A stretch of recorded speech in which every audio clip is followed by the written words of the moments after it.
Thank you very much.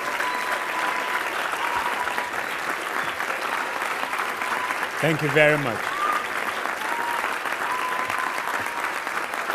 Please. Thank you. Thank you very much. Please. Thank you.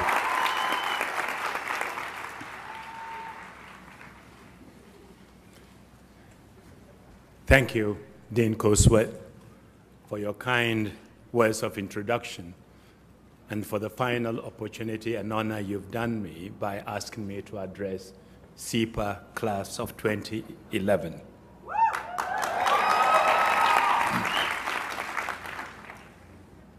President Bollinger and Mrs. Bollinger, distinguished faculty, proud parents, loving friends, and most importantly, the graduates of the class of 2011, good afternoon. I'm honored to be part of such a joyous occasion and at an institution so close to my heart. From receiving an honorary doctorate degree here in 1998 to my current role as Global Fellow, I count myself very fortunate to have enjoyed a long-standing relationship with this great university. When I was Secretary General, I regularly turned to Columbia and its faculty for advice on the most pressing issues of our world. So today I feel privileged to pay back a little of this debt by sharing some thoughts with you, the next generation of leaders. Students of class of 2011, you and your parents and partners have every reason for pride. A diploma from SIPA is not only a proof of your intelligence and hard work, it also highlights your commitment to focus on the problems facing our world. But I have to remind you that this diploma that you are receiving also carries with it big responsibility. It is a responsibility to apply the knowledge you have gained and the analytical skills you have learned to help find and deliver the solutions to improve lives, extend opportunities, and serve your communities. There's plenty for you to do. The challenges, as you know, are unprecedented in scale and complexity. Extreme poverty, famine, disease, natural disasters are still widespread and will only be made worse by climate change. Wars within and between states, nuclear proliferation, transnational organized crime also remain unrelenting. And in the past 5 years, we have witnessed a severe rise in global food prices, soaring energy costs, and the gravest economic crisis of the past 60 years. These interlinked crises threaten to reverse the progress made towards the achievement of the Millennium Development Goals and remind us that inequality remains one of the most shameful and persistent problems in society. Today, we live in a world where subprime crisis in the US rapidly spread to every economy, costing jobs and shrinking incomes. It is a world where infectious disease can spread across continents within days. It is a world where governments have recognized the responsibility to protect their citizens from genocide, war crimes, and crimes against humanity, as the Dean referred to earlier. Our fortunes, hopes, and fears are indeed linked together as never before. Yet I fear we have not yet internalized the change of attitude required, nor the responsibility it places on all of us. We need to embrace the ethos that emphasizes cooperation and accepts shared responsibility for transnational problems. Our progress must be shared or it will not be sustainable. This requires leadership that recognizes that lasting progress and durable solutions need to be based on shared values and goals. It must be driven by big ambition and boundless creativity, but grounded in our common humanity. And this is where I turn to you, the class of 2011. For you are the first generation who can truly call yourselves global citizens. We need you to take the lead. Indeed, through our television screens and computers and the media, it looks as if you are already doing it. It's already happening. In North Africa and Middle East, it is young people who are demanding change for the better. Young Arab men, and importantly, women, have refused to stand idly by and allow dictatorships to continue neglecting their people. They have issued a wake-up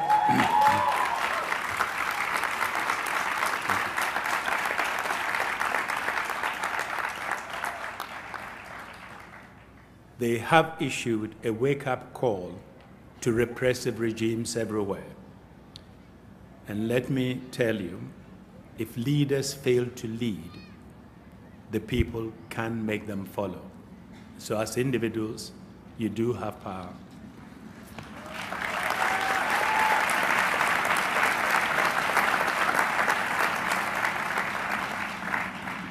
And through their bravery, they have reaffirmed the notion that democracy, rule of law, and respect for human rights are universal values.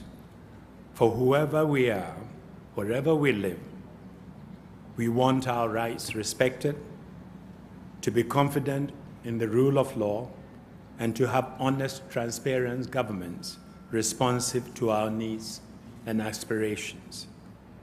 It is these universal ambitions which must be at the heart of our hopes for our world, and I hope central to your work when you leave Colombia. Ladies and gentlemen, and my dear friends, the events in the Middle East and North Africa, although exciting and inspiring, can seem a long way from your own lives. But I believe they are a reminder, perhaps even a rebuke, to those of us who already enjoy the rights they are fighting and dying for. In many countries in the developed world, it is not dictators, but our own complacency which is a threat to democracy.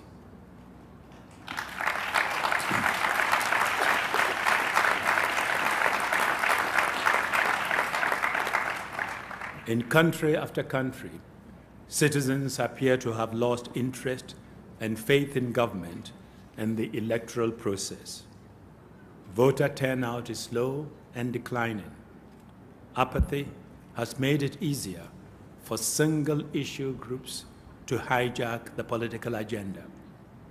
This only increases the distance between government and citizen, further weakening trust in democracy and the quality of government.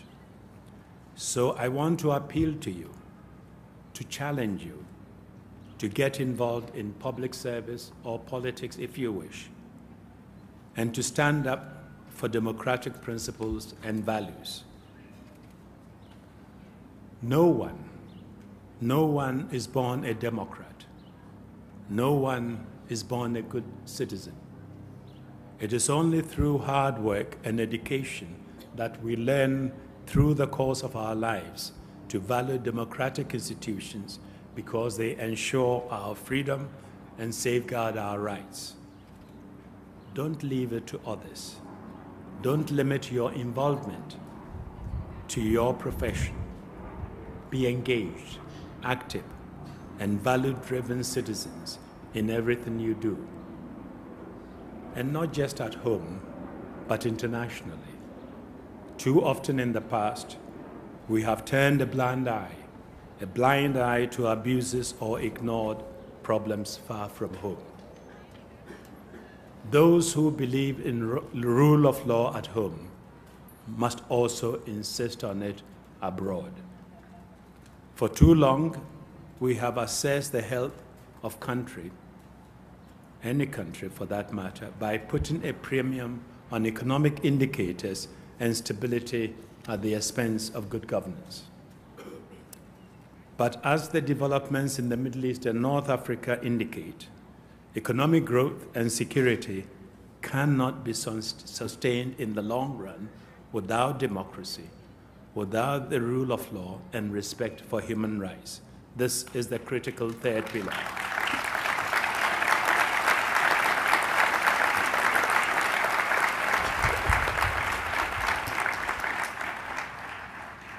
We must start with greater support for democracy. For only through good governance can we ensure that the values we hold dear are upheld and that our rights as citizens are protected. By improving governance, demands we respect the integrity of the most basic yet most essential institutions we have come to value: free and fair elections.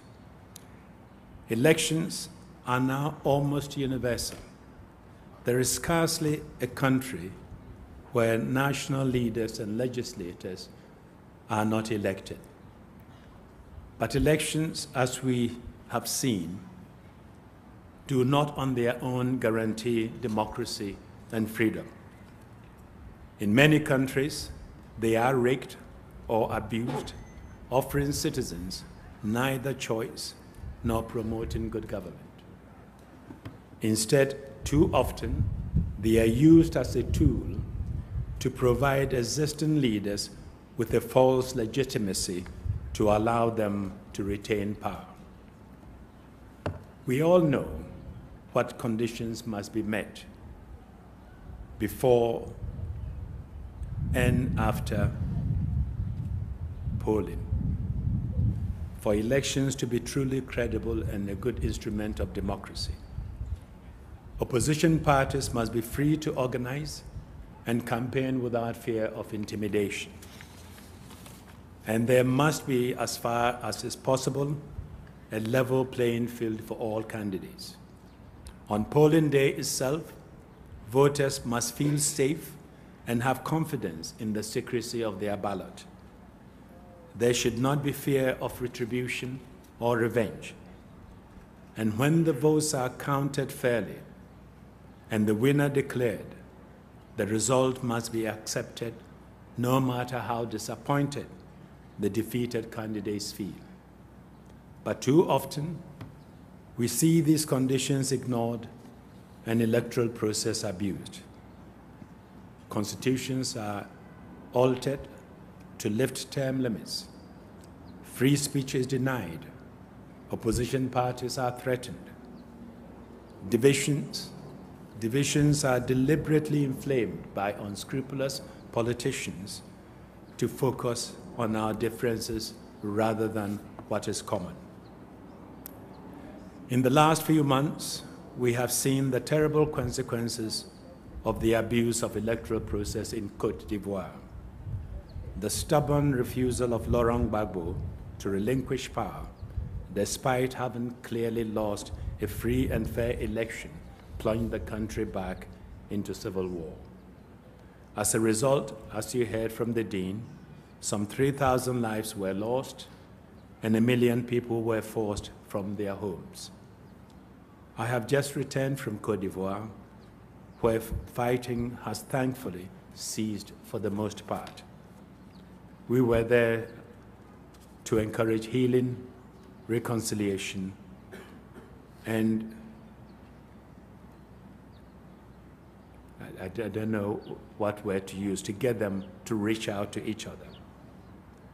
But there is now a huge effort needed within the country, as well as from the international community, to repair the damage and heal the wounds which have been reopened.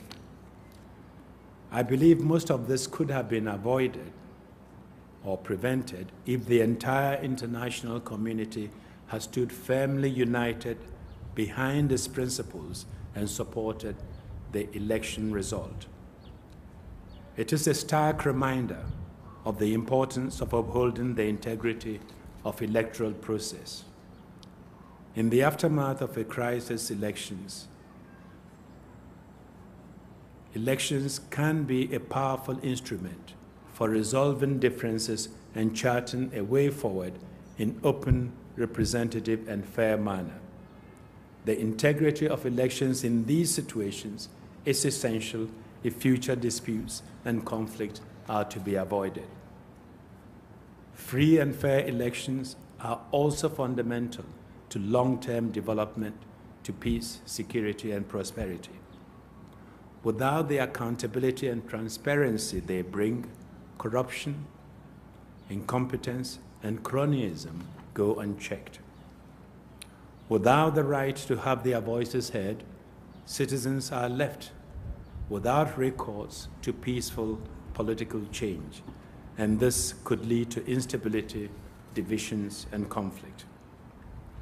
We need to step up efforts to encourage national leaders and the international community to raise the cost, I repeat, to raise the cost for those who would hope to rig or steal elections or extort power sharing when they lose. For flawed elections do weaken democracy. We need to spread the understanding globally that when flawed elections are accepted or endorsed, we weaken democracy. And when we fail to accept the clearly expressed will of the people because we don't like the government they have elected, we undermine democracy too. Again, I have seen in Kenya, in the aftermath of the post-election violence in 2007, how it is the young generation who understand these challenges better than their elders. It is the strong civil society, with young men and women in the lead, which is reminding the coalition government of the promises they made under the agreed reform agenda. There is a long way to go, but the progress so far has only been possible because these young Kenyans, men and women, were not complacent about the values they hold dear or the future direction they hope for their country. We need you, the class of 2011, to do as these young men and women have done in Kenya. Take up the challenge. Whatever field you choose, whatever path you set out on, do not forget the importance of values or the institutions that enshrine and protect them. We need you to lead by example, inspire those around you, show the world that your success is not only a product of intelligence, but of what you believe in. People will remember you. They will remember you not by your rise to leadership, but by the quality of your leadership. I hope many of you will embrace public service and politics. If we all abandon politics, who's going to make the legislation and the rules for us if the smart ones don't want to go into politics? But one of the greatest lessons I learned as Secretary General is that there is a great need for good and enlightened leadership in government, in civil society, and in business. Effective civil society leadership has prompted good policies, kept politicians on their toes, and fostered concrete change. We need high-quality leadership in the private sector as well. This is the main driver of economic growth, job creation, and innovation. There is nothing to be ashamed about wanting a good salary, providing security for yourself and your family is a fine ambition. But always,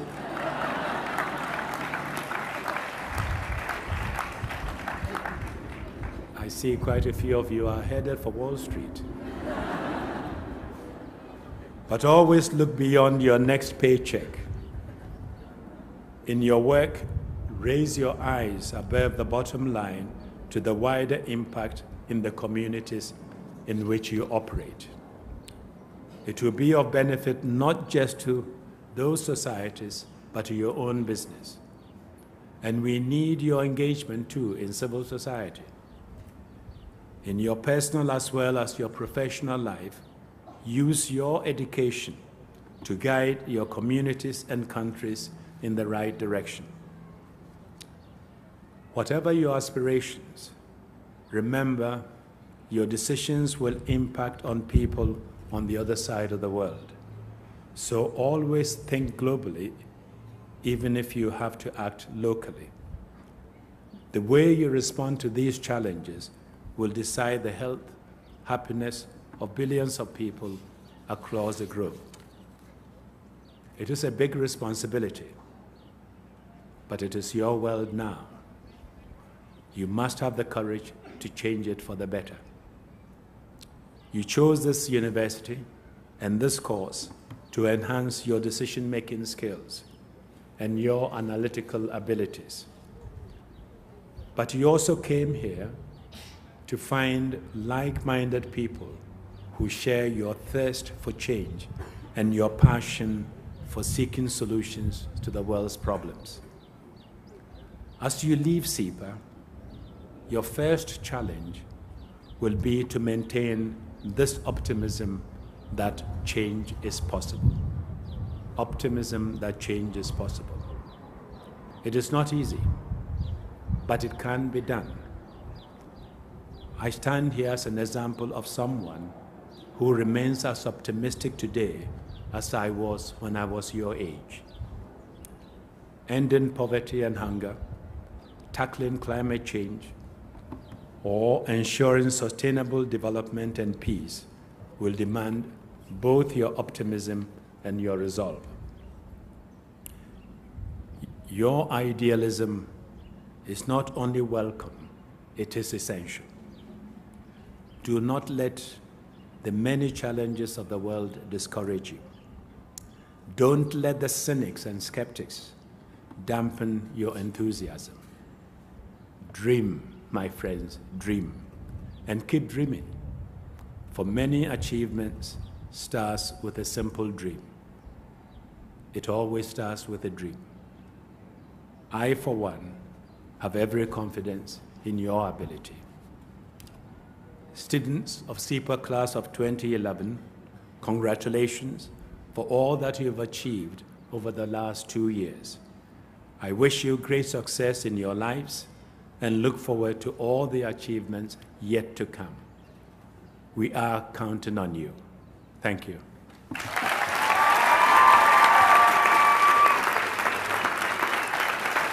Thank you.